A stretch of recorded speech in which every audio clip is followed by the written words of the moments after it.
আচ্ছা, এই যে গানটা গাইলেন কেমন লাগলো বলেন? আসসালামু আলাইকুম, অনেক ভালো লাগছে। সবাইকে শুভেচ্ছা। যদি অনেক আচ্ছা, কেমন লাগলো? সরে গেলেন কেন আজকে আপু? বলেন। আজকে নতুন একটি গান করলাম, এটা মুভির আইটেম সং।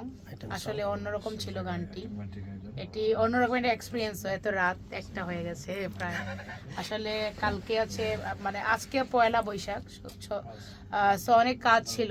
সব কাজের ফাঁকে আমার বড় ভাইয়েরা, যাদের এই প্রোডাক্ট এই গানটি, ওনারা সবাই মানে সবার সং কি বলবো, একসাথে মিলে আমরা সুন্দর এই গানটি করলাম।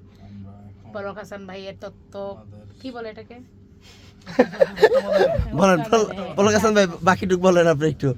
যাই হোক, এই গানের মূল তাসিবা আমাদের থাকো সবার না, তাসিবা হ্যাঁ। বরাবর সবসময় ভালো গায়। আচ্ছা, আর এবার প্রথম সিনেমায় আমার সুরে আইটেম একটি গান গাইলো, হ্যাঁ। খুবই দুর্দান্ত গেয়েছে। আর এটা এটা দর্শকদের জন্য একটা অন্যরকম সারপ্রাইজ থাকবে, হলে গিয়ে দেখবে। বাহ, এটার অনুভূতি কেমন আপনার? এই যে গানটা গাইলেন কেমন লাগলো? যখন হলে বাজবে তখন আসলে আজকে অন্যরকম গভীর লাগবে। রাতে একটি আশা গান করি ভালো কিছু রেকর্ড হবে। করলাম।